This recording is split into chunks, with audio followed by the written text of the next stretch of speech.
In this video, you'll discover the 4 groups of trading indicators that every professional respects: trend, momentum, volume, and volatility. When I say indicators, I mean math tools built from price, volume, or volatility. I'll explain each in plain English as we go. You'll see the exact role each indicator plays and where they tend to break down. By the end, you'll have a one-sentence rule to choose the right indicator for the market you're in. But first, this video is for informational purposes only and is not financial advice. I'm not a licensed financial advisor. You should do your own research and consult with a qualified professional before making any financial decisions.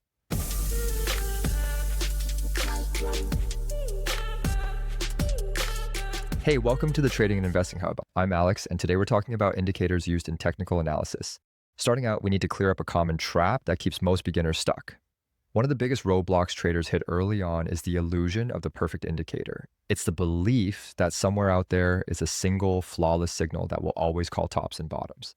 The idea is appealing because it seems to promise certainty in a chaotic world of price swings. When you first start trading, every move feels overwhelming. Prices climb, collapse, reverse, and stall without warning. Naturally, you look for a tool that cuts through the noise and tells you exactly when to buy or sell. That's how many beginners end up chasing the myth of the holy grail indicator. The thought is simple: find the right formula, the right chart setting, or the right software, and suddenly the market will make sense. The appeal is everywhere. Strategy ads boasting 95% accuracy, gurus posting only their best wins, automated tools branded as revolutionary solutions. But if you don't yet understand how market conditions change or how indicators are designed, these promises feel like shortcuts to easy profits. It's almost like expecting one app on your phone to replace every single tool in your toolbox. It sounds efficient, but it fails in practice. Here's the truth: no indicator works every time. Research confirms this. Effectiveness depends on the market you apply it to, the parameters you choose, and the time frame you trade. A moving average that works beautifully in one trending market can fail badly in a choppy one. Studies on RSI, Relative Strength Index, show the same. The classic 70-30 thresholds lose power in some markets if left unadjusted, while custom settings improve performance in others. In short, there is no universal formula. Every indicator has strengths and fail points. This is why the common beginner mindset becomes so damaging. By expecting one perfect signal, you end up avoiding the skill that actually matters: knowing when and how to apply the right tool. To make this practical, let's pin down 3 major reasons why indicators let traders down. First, you're using it in the wrong market regime. Trend tools in sideways markets, for example, create endless false signals. Second, you're using default or poor parameters that don't fit the time frame or asset. And third, you're leaning on one indicator in isolation instead of using it as part of a toolbox that cross-checks signals. Recognize those 3 and you'll already avoid years of frustration. Take RSI as an example. Many traders latch onto it because it looks clean and simple. Readings above 70 are labeled overbought and below 30 are labeled oversold. The implication is that overbought means price will drop soon and oversold means it will rise. The catch? That's not how markets actually behave. In strong uptrends, RSI can sit above 70 for weeks while prices keep climbing. In steep sell-offs, it can remain low while prices continue to slide. If you follow RSI blindly, you'll sell too early or buy too soon, often multiple times in a row. Researchers have also tested this. The traditional RSI 14 period with 70-30 thresholds perform inconsistently, underperforming buy and hold on some currency pairs while showing higher win rates on long-term stock indexes like the Dow when used with adjusted levels. The lesson is clear. Those numbers are conventions, not guarantees. Professional traders never expect an indicator to be flawless. They treat them as narrow, specialized instruments, each one answering a different market question. One might confirm whether price is actually trending. Another gauges whether momentum is fading or accelerating. A third checks if volume backs the move, and a fourth shows whether volatility is stretching or compressing. Notice none of these are predictions. They're perspectives.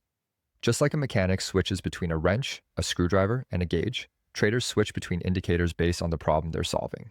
So here's one analogy that sums it up best.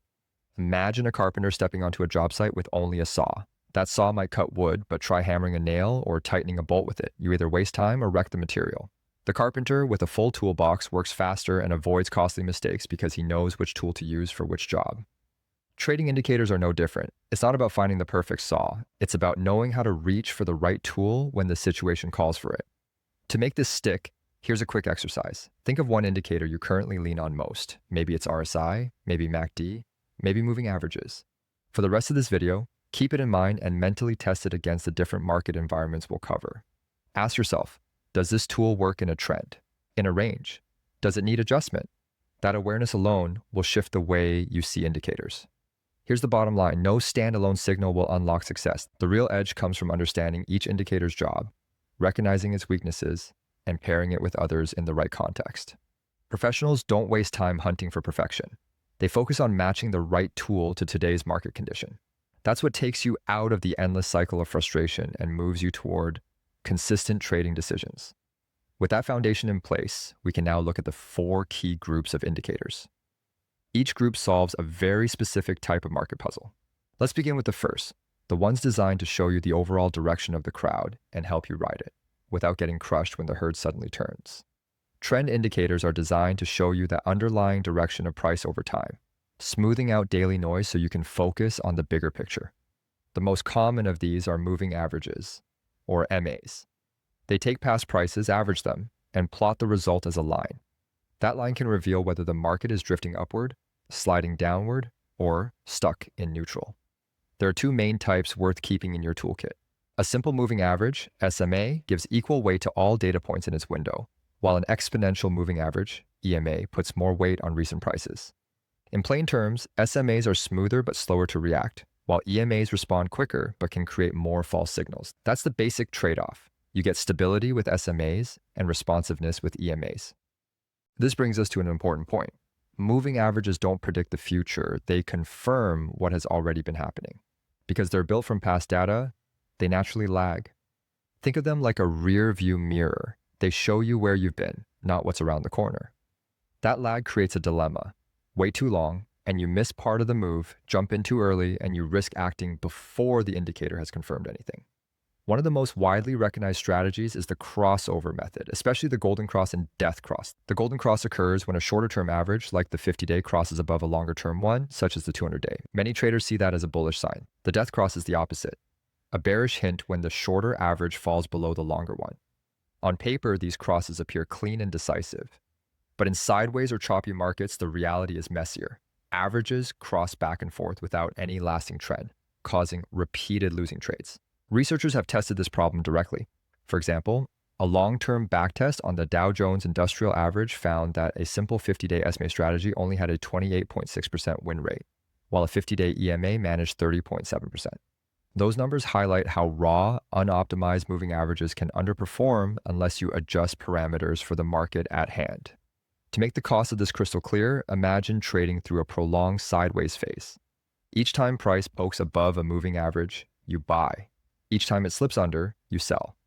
After a few rounds, you've taken several trades, collected multiple small losses, and paid fees. Yet the market still hasn't actually gone anywhere. That's what traders mean by whipsaw. It's not usually one big loss, but a slow series of cuts that drain capital and confidence. This is why the context surrounding trend indicators matters. They're most reliable when you're in a strong directional market and least useful when price chops sideways. A quick rule of thumb many traders use is the average directional index, or ADX. It measures the strength of a trend. If ADX is above 25, the market is considered to be in a trend, which means moving averages can be more reliable. If ADX is low, you're more likely to face whipsaws. It's not a guarantee, but it gives you a way to filter when to lean on trend tools and when to step back. Another practical consideration is the choice of parameters. Shorter averages, say 8 or 10 periods, track price closely and give faster signals, but they also whipsaw more. Longer averages, 100 or 200 periods, smooth things out but react later. Picking numbers is not about hunting for a magic setting. Professionals often stick to a small set of averages, study how they behave on their chosen market, and get familiar with their quirks. Classical chartist Peter Brandt, for example, has long favored an 8-18 moving average pair. He doesn't constantly swap tools. Instead, he's learned the exact behavior of those two lines and uses them consistently. That kind of familiarity often matters more than switching indicators every month in search of something better.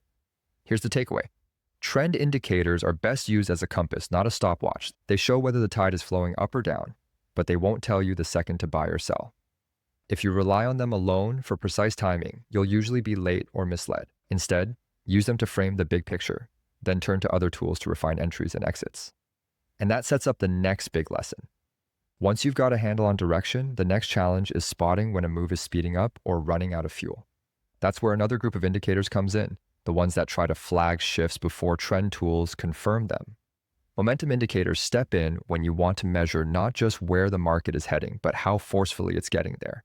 They focus on speed, how fast prices are rising or falling, and whether that pace might be running out of fuel. Traders reach for them to catch signs of slowing momentum, often before trend indicators would confirm. The most widely used are the Relative Strength Index, RSI, the Moving Average Convergence Divergence, MACD, and the Stochastic Oscillator. Each calculates price behavior differently, but they all try to answer one question. Is this move gaining strength, or is energy fading? The main draw is simple. Momentum tools frequently flash earlier than moving averages. They can highlight potential reversals or pauses before the broader picture shifts. But here's the trade-off. Those early warnings often turn out to be false alarms, particularly in trending markets. When prices are strongly pushing higher or lower, these indicators may signal overbought or oversold conditions long before any actual reversal materializes. That's why it's more accurate to treat them as caution lights rather than stop signs. The car's fuel gauge offers a clean way to think about this. When the needle drifts toward empty, you know the tank won't last forever. But your car doesn't stop immediately. It keeps moving for miles. Momentum indicators work the same way. A warning signal doesn't mean price will reverse on the spot. It just tells you the move is extended and risk is rising. Traders who forget this often exit winners too soon or even trade against a trend that still has room to run. Let's look closer at RSI. By default, it's calculated over 14 periods and plotted on a scale from 0 to 100. Readings above 70 are labeled overbought, while readings below 30 are called oversold. At first glance, it seems simple: sell high, buy low. But markets rarely oblige so neatly. In persistent rallies, RSI can hover above 70 for weeks while price continues climbing. Selling every time that happens leaves traders watching from the sidelines as the bull move carries on. So where does RSI shine? Divergence is one of its most valuable signals. If price continues to set higher highs, but RSI has already started setting lower highs, that mismatch often precedes a reversal or a pullback. In other words, momentum is not confirming price action, which is an early red flag. The same applies on the downside. When prices hit new lows but RSI holds higher lows, it can foreshadow a rebound. These divergences become even more reliable when confirmed with volume or chart patterns. Research backs up this nuance too. Studies show that the standard RSI 14 period using 70-30 thresholds often underperforms in certain markets, like one test on the Swiss franc US dollar currency pair, which returned a small loss. Meanwhile, a Dow Jones backtest using RSI 14 period showed a win rate of 79.4%. That contrast makes one point clear. Its effectiveness heavily depends on the market and settings you choose. MACD is another favorite, and it combines aspects of both trend and momentum. It's built from two exponential moving averages, the 12-period EMA and the 26-period EMA. The gap between them forms the MACD line, while a 9-period EMA of that line acts as the signal line. Traders watch for crossovers between these lines, with the histogram visualizing the strength of the move.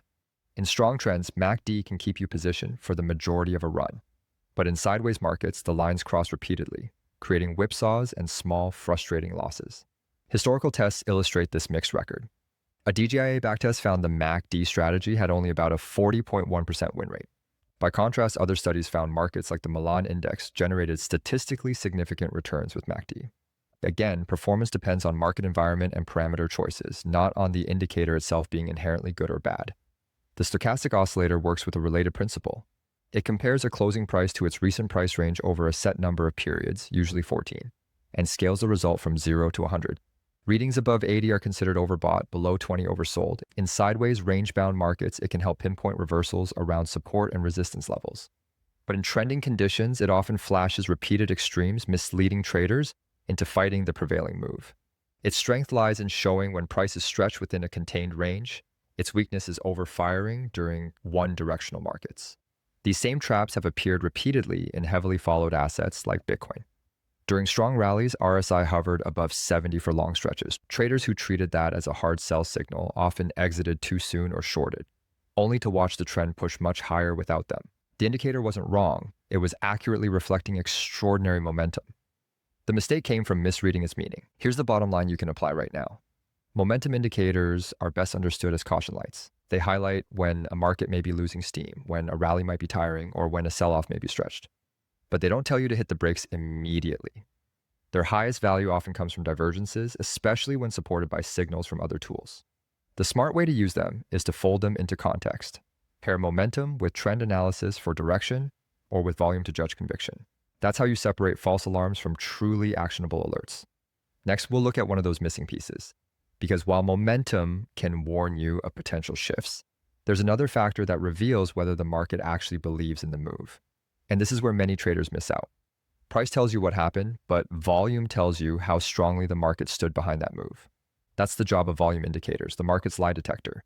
Instead of just tracking direction, they measure how much participation came with the move. Think of them as your way of checking whether the rally or sell-off was powered by a groundswell of traders or just a few small players making the chart look busier than it really is. One of the most practical tools here is on-balance volume, or OBV. Built on the principle that volume often moves before price does, it runs as a cumulative total. Each day the price closes higher, volume is added. Each day it closes lower, volume is subtracted. The raw number doesn't matter. It's the slope and direction that carry meaning. A steadily rising OBV suggests buyers are consistently backing the move. A declining OBV shows sellers pressing harder. Interpreting that slope can confirm or contradict what you see on the chart. If price climbs and OBV climbs with it, the trend carries real weight. But if price moves up while OBV stalls or dips, that's a red flag. It signals the move may lack conviction. This is where divergences are so valuable. If price makes new highs but OBV makes lower highs, buying energy may be drying up. If price makes new lows but OBV builds higher lows, sellers may be fading and a reversal could be near. A simple analogy brings this to life. Imagine you're inside a stadium and you hear clapping. It could be one noisy fan with a megaphone, or it could be the full crowd roaring. Without context, you can't tell. That's what price alone is like. Volume pulls back the curtain. Rising price plus rising OBV is a stadium filled with cheers, a real show of force. Rising price without OBV is just one loud fan, and those cheers can fade quickly. This is exactly why volume tools are prized as confirmation. Picture a stock locked in a range. One day it finally breaks above resistance. If you see volume spike and OBV push in the same direction, that breakout has fuel behind it. Without those, the odds of it failing rise dramatically. Many traders have learned this lesson the hard way. A chart breaks out on low volume, they buy in, and the very next day, price collapses back into the range. A breakout without a crowd often turns into a trap. Beyond confirming breakouts, volume signals can even lead the market. OBV divergences often show up before price itself reacts. A line of higher lows on OBV during falling prices hints that quiet accumulation is happening. Likewise, lower highs on OBV during rising prices suggest distribution, big players selling into strength. Both are subtle but powerful clues if you're watching closely. Research backs up the utility of these patterns, though with the same caveats as other tools. For example, one backtest reported an OBV trend confirmation strategy that averaged around 9% annually on an index versus 6% for buy and hold over 5 years, with smaller drawdowns. Another test of an OBV divergence strategy on a tech stock showed a win rate near 68% and double-digit average returns over 3 years. That doesn't mean OBV outperforms everywhere. It depends heavily on the asset and rules you apply. But it does highlight that systematic use of volume can add an edge over price alone. Still, OBV isn't perfect. A single block trade or one-day volume spike can skew it, bending the line in a way that exaggerates conviction. In thinly traded assets like low-cap stocks or small crypto tokens, even modest orders distort the picture further. That's why professionals rarely rely on OBV in isolation.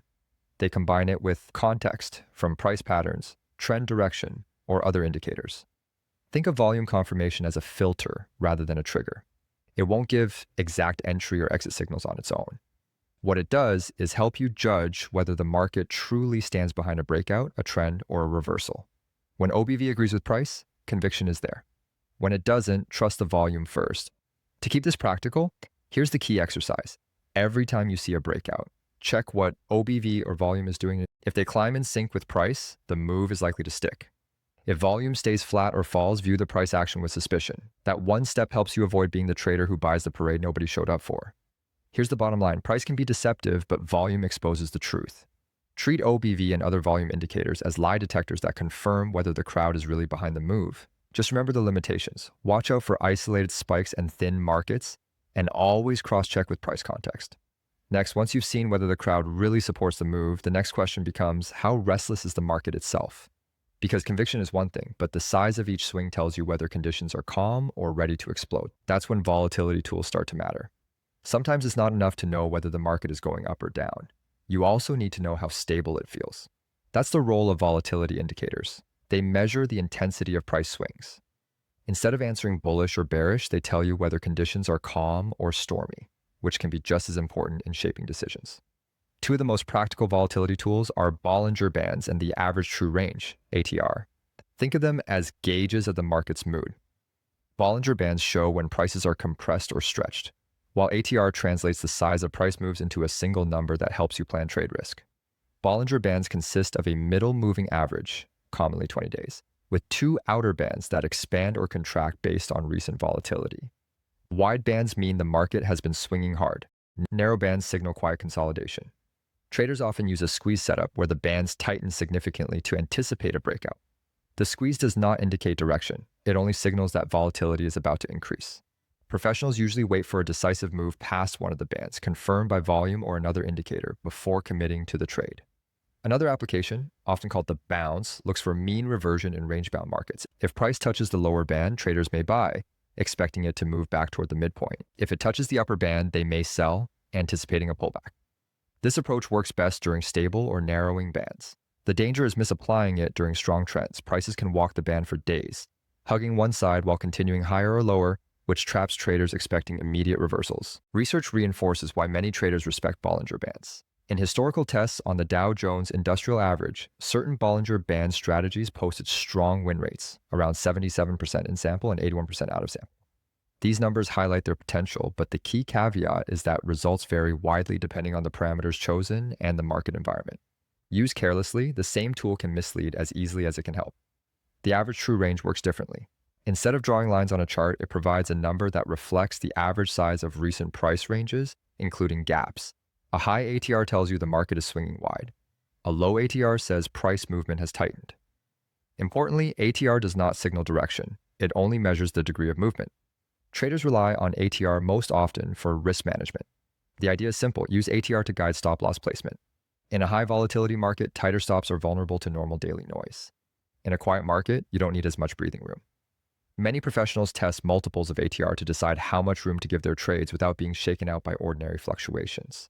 This practice doesn't guarantee success, but it adds a systematic way to size risk instead of relying on guesses. A simple analogy helps put both tools into perspective. Imagine checking a weather forecast. It can't tell you exactly whether lightning will strike your backyard, but it can warn you of unstable conditions that make storms more likely. That's what volatility indicators do. A Bollinger squeeze flashes that something is about to change without predicting whether it will break north or south. ATR tells you how rough the air is so you can decide how tightly to hold the wheel. Just as with other indicators, pitfalls arise when these tools are misunderstood. Traders often misinterpret a price tag at the outer band of Bollinger Bands as overbought or oversold and act on it directly.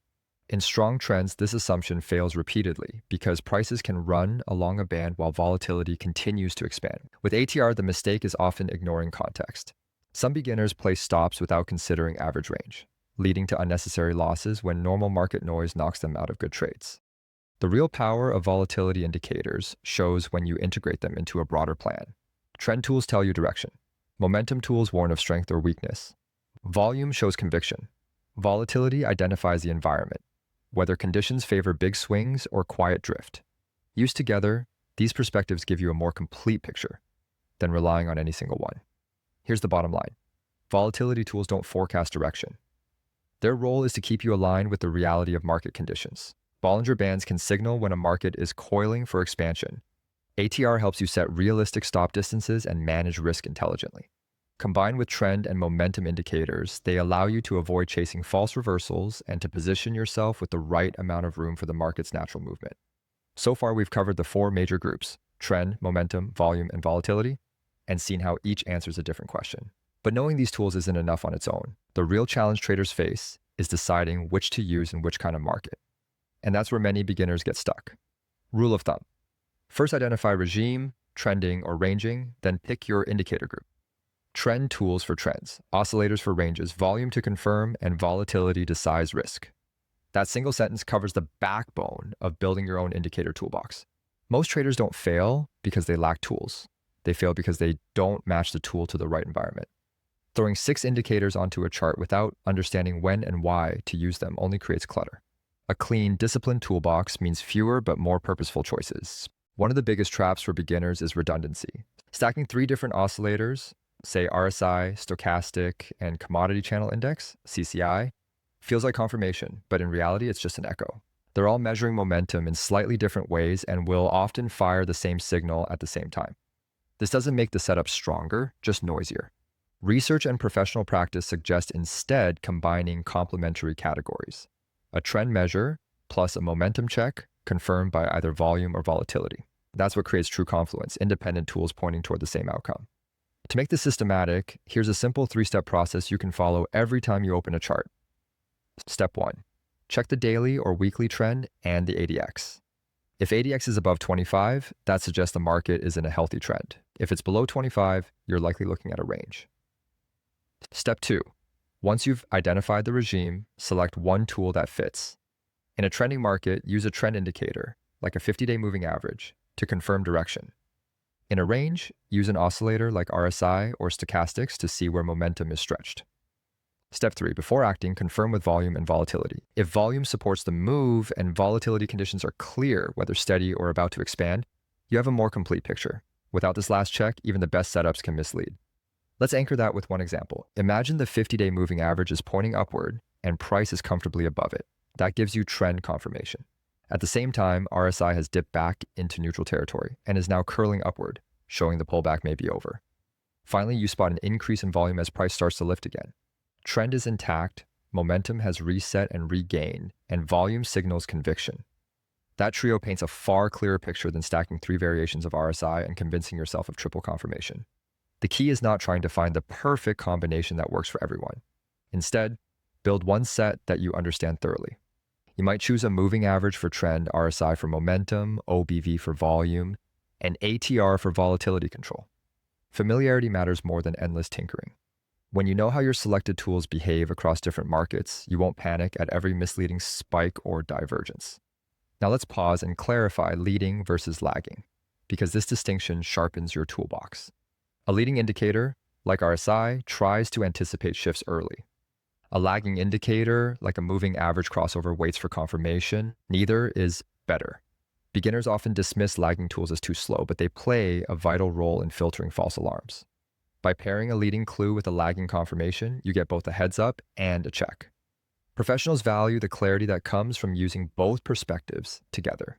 Once you have this framework, adding more advanced tools becomes easier without overloading your chart. Moving averages with Bollinger Bands, for example. Averages define the overall trend. Bands show volatility. And when combined with volume, you have a 3-layer view of trend, volatility tone, and trader conviction.